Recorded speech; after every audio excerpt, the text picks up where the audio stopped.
Hello, everyone, and welcome back to the podcast. Today is going to be a little bit different because we're tackling a topic that sounds almost too good to be true. It is something that every single English learner dreams of. I am already curious, Tom. You told me the title before we started recording, and I actually laughed out loud.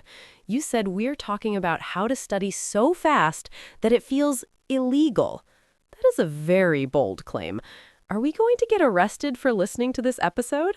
I hope not, Ria. No, we are not going to jail. But the reason I use that phrase is because the techniques we're going to discuss today are so powerful and they work so much faster than traditional school methods that it genuinely feels like you have discovered a cheat code for a video game. It feels like you're skipping the line while everyone else is waiting outside in the cold. That sounds amazing, because I think so many of our listeners feel like they are stuck in that line. You know the feeling. You study for hours, you read the textbooks, you highlight the pages until the whole book is yellow. But then a week later, you try to speak and the words just aren't there. It's frustrating. It's heartbreaking, actually. It is heartbreaking. And the sad thing is that most people think it's their fault. They think, oh, I'm just not smart enough, or I'm too old to learn English. But that's not true at all. The problem is not the learner. The problem is the method. Most of us were taught to study in a way that is scientifically proven to be the slowest way to learn. So we've been doing it wrong this whole time? Mostly, yes. Think about how you studied in school, Ria. You probably read the chapter, reread the chapter, and then maybe highlighted some key sentences, right? Exactly. And then I would stare at my notes until my eyes hurt, hoping that the information would somehow just stick in my brain. And that's exactly what we call passive review. It feels like you're learning because you recognize the material. You see a word and you say, oh, I know that. But recognizing something is very different from being able to use it in a conversation. That's the trap, the illusion of competence. The illusion of competence. I like that phrase. It's like fooling yourself into thinking you're ready. So if reading and highlighting are the slow ways, what is the illegal way? What is the fast way? The first major technique is something called active recall. It's simple, but it's mentally painful, which is why people avoid it. Instead of reading a page again, you close the book, you look away, and you force your brain to retrieve the information from scratch. Oh, I hate that feeling. It's that feeling when the answer is on the tip of your tongue and you have to struggle to find it. Precisely. That struggle is where the learning happens. That uncomfortable feeling is literally your brain building stronger neural connections. If it feels easy, you're not learning much. If it feels like a struggle, you're learning fast. So for English, instead of reading a vocabulary list 10 times, read it once, cover it up, and try to create a sentence with that word immediately. So we have to embrace the struggle.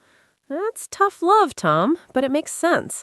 It's like lifting weights. If the weight is too light, you don't get stronger muscles. You need that resistance. That's the perfect analogy. Active recall is heavy lifting for your brain. Okay, Tom, before we go deeper into these techniques, let's pause for a second. We've used some really interesting words in these first few minutes. I want to make sure our listeners really caught them. Good idea. Let's review the 3 hardest words we just used. The first word is competence. You mentioned the illusion of competence. What exactly does that mean in this context? Competence means the ability to do something successfully or efficiently. When we say the illusion of competence, it means you think you're skilled or able to do something, but actually you're just familiar with it. You're tricking yourself. Got it. The second word is retrieve. You said we have to force our brain to retrieve information. To retrieve simply means to get or bring something back from somewhere. In learning, it means going into your memory bank and pulling the information out without looking at your notes. And the third word is resistance. I use that one regarding the weights. Yes, resistance is the refusal to accept or comply with something, or in physics, a force that opposes motion. In our chat, it meant the difficulty or the mental pushback you feel when trying to remember something hard. Perfect. So we have competence, retrieve, and resistance.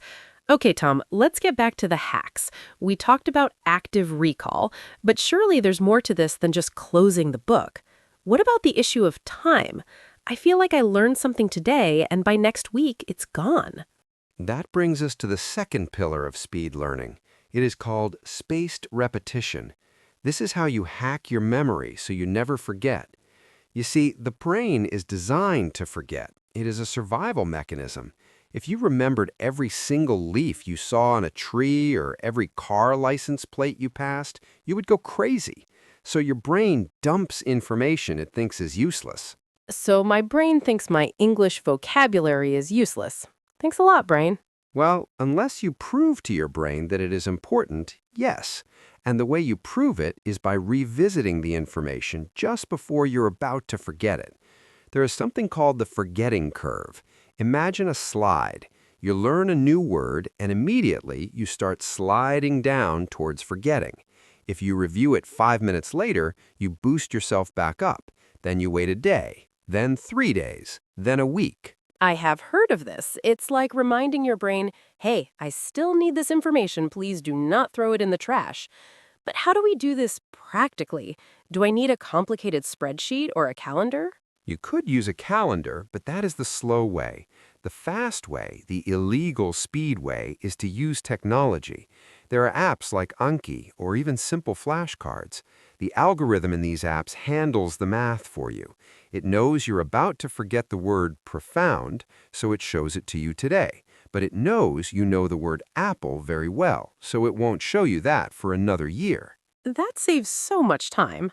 I remember wasting hours reviewing words I already knew perfectly. I would sit there writing cat, dog, house over and over again. I felt productive, but I was actually wasting time. Exactly. You are falling into the trap of doing what is comfortable rather than what is necessary. This is why the method feels illegal. You're stripping away all the busy work. You're only studying the exact things you are weak at the exact moment you need to fix them. It's pure efficiency. This reminds me of a story from my university days. I had a friend who studied maybe 2 hours a day, and he always got top grades. I studied 6 hours a day and got average grades. I used to be so jealous. I thought he was a genius. But now that I'm talking to you, I realize he was probably just using these techniques naturally. He probably was. Some people stumble upon these methods by accident, but now that we understand the science, we can all do it. And this applies heavily to listening skills, too. Many students listen to podcasts like ours passively. They have it on in the background while washing dishes. That is fine for general exposure, but it's not speed learning. So how do we turn listening into speed learning? Do we need to sit in a dark room and close our eyes? Not necessarily, but you need to engage with the audio. One technique is shadowing. We've mentioned this before, but it's vital. You hear a sentence, you pause, and you try to say it exactly how the speaker said it. Same speed, same emotion, same intonation. You're not just listening, you're acting. Acting. I like that. You're pretending to be the native speaker. Yes, you're trying to wear their voice. It feels silly at first. You might feel embarrassed talking to yourself in your room. But let me tell you, 5 minutes of focused shadowing is worth 2 hours of passive listening. Wow, that's a huge difference. 5 minutes versus 2 hours? That's definitely the kind of shortcut we're looking for. It's high intensity. It's like sprinting versus walking. You can walk all day and not get tired, but you won't build speed. If you sprint, you're exhausted in 10 minutes, but you become fast. I think a lot of people are afraid of that exhaustion, though. They want learning English to be relaxing. And it can be relaxing, but if you want that illegal speed, you have to sweat a little bit mentally. That's the trade-off. You pay with intensity to save time. If you want to learn English in 6 months rather than 6 years, you have to choose intensity.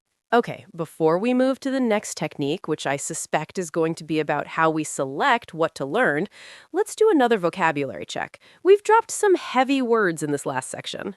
Let's do it. What are the 3 words this time? The first one is algorithm. You mentioned apps use an algorithm. An algorithm is a process or set of rules to be followed in calculations or other problem-solving operations, especially by a computer. Think of it like a digital recipe. The computer follows the recipe to decide which word to show you next. Great. The second word is intonation. You said we should copy the speaker's intonation. Intonation is the rise and fall of the voice in speaking. It's the melody of the language. It's how you tell the difference between a statement and a question, or how you show sarcasm or excitement. And the third word is intensity. We talked about paying with intensity. Intensity refers to the quality of being very strong, forceful, or extreme. In studying, high intensity means absolute focus, no distractions, and really working your brain hard, as opposed to low intensity, which is relaxed and casual. Algorithm, intonation, and intensity. Okay, listeners, I hope you're keeping up. So, Tom, we have active recall, we have spaced repetition, and we have high intensity. But English is huge. There are hundreds of thousands of words. Even with these techniques, it would take a lifetime to learn them all. How do we speed that up? This is where we apply the Pareto principle, also known as the 80-20 rule. This is famous in economics, but it applies perfectly to languages. The rule states that 80% of the results come from 20% of the causes. I have heard of this in business, like 80% of sales come from 20% of clients. But how does it work for English vocabulary? It means that roughly 80% of spoken English is made up of only 20% of the words. Actually, it's even more extreme. Studies show that if you know the most frequent 1,000 to 2,000 words in English, you can understand about 85 to 90% of daily conversation. Wait, really? Only 2,000 words? That sounds so manageable. I feel like most people try to memorize the dictionary. That is the mistake. People obsess over learning complex, fancy words like ubiquitous or pusillanimous because they think it makes them sound smart. But they stumble over basic connecting words. If you want to learn fast, you must be ruthless. You have to ignore the rare words in the beginning. Ruthless. That is a strong word. You have to be strict with yourself. So if I'm reading a book and I see a word that looks like it hasn't been used since the 18th century, I should just skip it? Skip it. Ignore it. It is not serving you right now. Focus on the high-frequency words, the verbs like get, take, have, do, the prepositions. These are the engines of the language. Mastering the word get is more valuable than learning 50 rare adjectives. Get is a monster of a word. It means everything. Get up, get down, get over, get by. Exactly. And that is why studying get is a high-return investment. You put a little time in and you get a massive reward in understanding. This is what I mean by studying smart. You are strategically choosing what to feed your brain. It feels like we are strategizing for a war or a sports match. It's not just about working hard, it's about having a game plan. It absolutely is a game plan. Most learners are just kicking the ball around aimlessly. We want to score goals. Another technique that fits into this illegal speed category is something called immersion, but not the way most people think. Oh? I thought immersion meant moving to New York or London. And let's be honest, most of our listeners cannot just pack their bags and move to an English-speaking country tomorrow. True, and the good news is you do not have to. You can create a digital bubble. You can change your phone's language setting to English. You can change your YouTube algorithm to only show English videos. But the real hack is narrating your life. Narrating your life? You mean walking around my house describing what I'm doing? Yes, it sounds crazy, and again, you might feel a bit weird doing it. But as you're making coffee, you say out loud or in your head, I'm pouring the water. The water is boiling. I'm taking a spoon. I see. So you're forcing your brain to produce English in real-time context. Right, and the moment you get stuck, the moment you realize, wait, I don't know the word for ladle or strainer, you've identified a gap. You look it up immediately. That word will stick because you needed it in a real-life moment. It has emotional relevance. That's so much better than learning a list of kitchen items from a textbook. Because if I need the word right now, my brain says, hey, this is important for survival. Well, maybe not survival, but for my morning coffee, which is basically survival. Coffee is definitely survival for me. But yes, context is king. When you learn in a vacuum, like a list on a page, the brain has nothing to hook the information onto. When you learn in context, you have the smell of the coffee, the heat of the cup, the time of day. All these sensory details help lock the memory in. You know, Tom, listening to you, I realize that speed learning is actually about being very active and very present. It's the opposite of lazy learning. It is, but the beauty is that because it's so efficient, you spend less total time studying. You might work super hard for 30 minutes, but then you're done. You don't have to drag it out for 4 hours. That is the dream. More free time and better English. Okay, we are coming up on another check-in point. We have had some great vocabulary in this section, too. Let's review the 3 hardest words from the last few minutes. First up is ruthless. You said we need to be ruthless about ignoring rare words. Ruthless means having or showing no pity or compassion for others, but when we use it in the context of self-discipline or editing, it means being extremely strict and determined. You cut out what isn't necessary without feeling bad about it. The next word is investment. You called studying the word get a high return investment. Investment typically means putting money into financial schemes like shares or property with the expectation of achieving a profit. In learning, it means devoting time or effort to something with the expectation that it will be worthwhile. And the third word is vacuum. You said learning in a vacuum doesn't work. A vacuum is a space entirely devoid of matter, like space itself. When we say in a vacuum, we mean in isolation, without any connection to reality or context. Learning words without sentences is learning in a vacuum. Ruthless, investment, and vacuum. I love how these words are so powerful when applied to learning strategies. Okay, Tom, I have a question. We have talked about techniques, but what about the emotional side? I think fear slows people down more than bad techniques.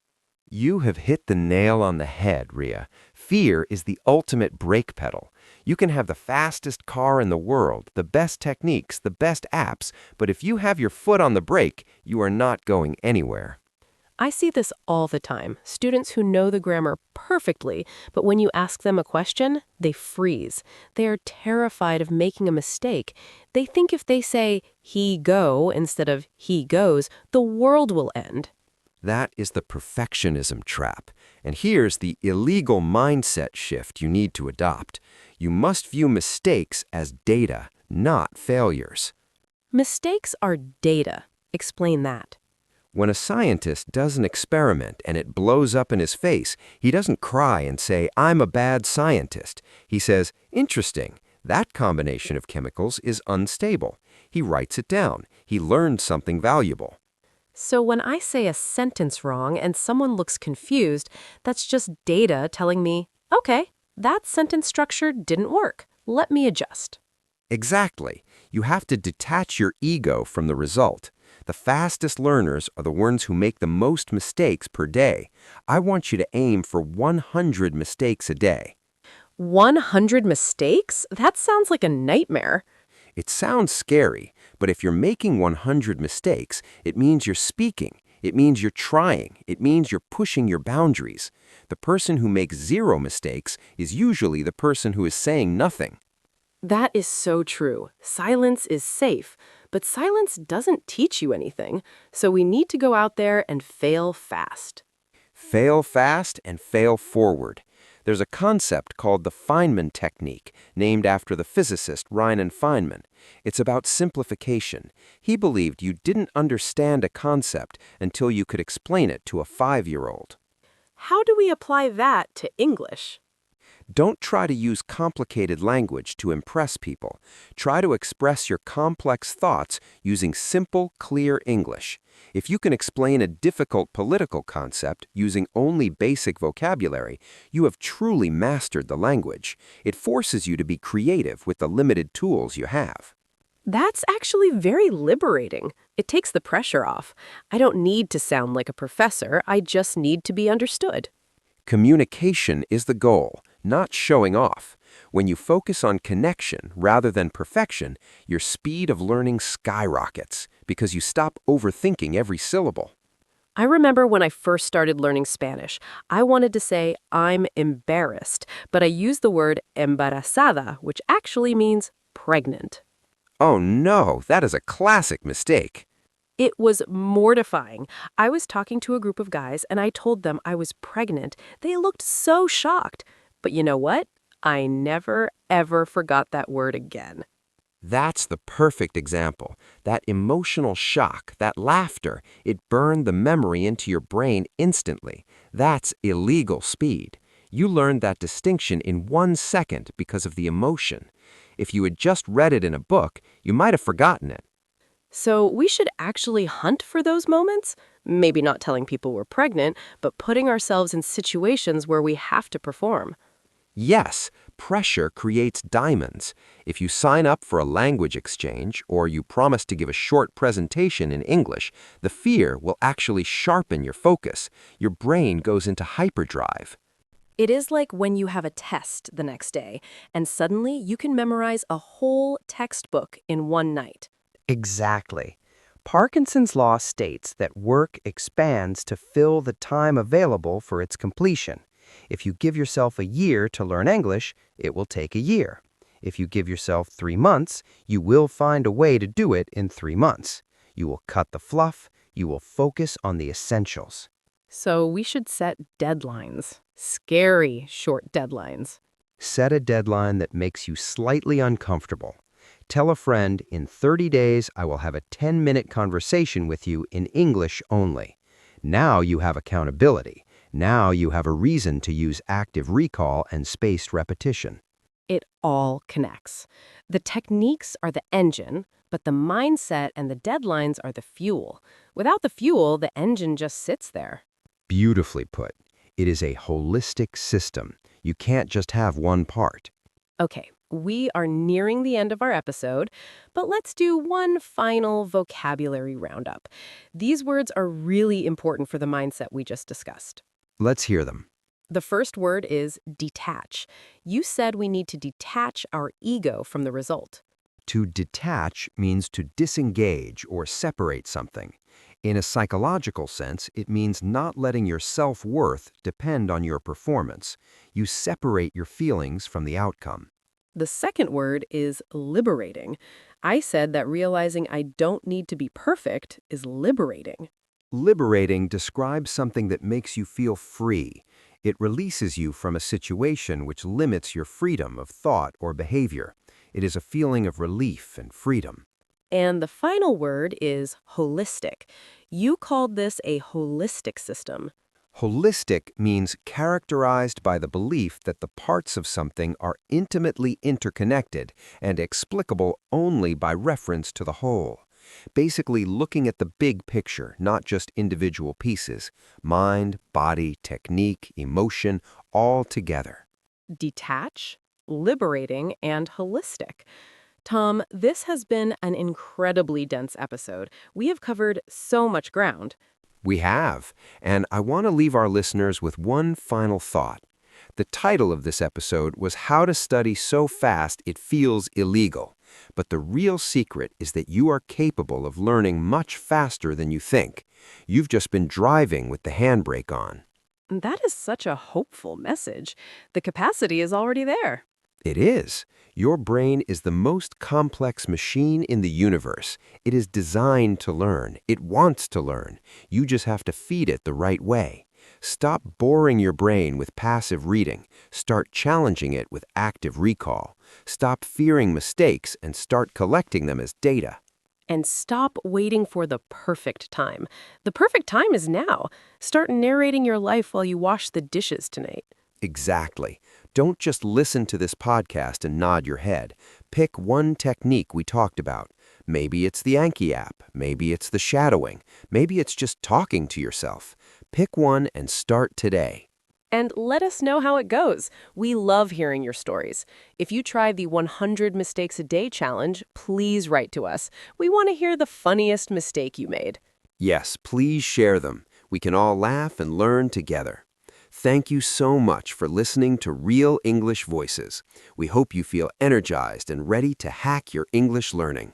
Keep practicing, stay curious, and remember, speed comes from intensity, not just time.